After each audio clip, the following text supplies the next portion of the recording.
The word jihad is mentioned in the Quran about 41 times. The words mercy, peace, and compassion are mentioned about 355 times. Yes, come in. Come on in, Riaz. Sit down, please. Contrary to popular belief in most Western cultures, Islam is a religion that preaches peace and tolerance. Yes, Patricia. If Islam truly is a religion that preaches peace, then how come the world's most troubled spots, the West Bank, Afghanistan, Pakistan, Iraq, they're all plagued with Islamic terrorism? Well, that depends on your definition of terrorism. Some might argue that the U.S. invasions of countries like Iraq and Afghanistan are also acts of terrorism. No, those were acts of war to get rid of despotic regimes. Or a means of getting at a country's oil. Conspiracy theories. Well, May I? Yes, please. Go ahead, Riaz. Mr. Khan is right.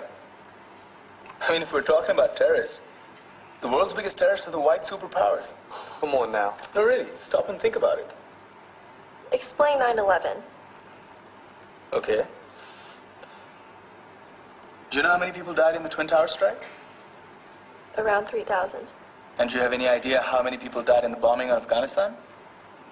Take a wild guess. More than 15,000 people died. And that's just conservative figures.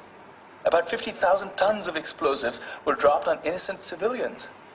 Men, women, children. Yeah, but that was because of the Taliban. Now that you brought it up, did you know that the Taliban was a creation of the CIA to fight the Russians? Whatever. They were still harboring terrorists. Yeah, right. Terrorists that were never found.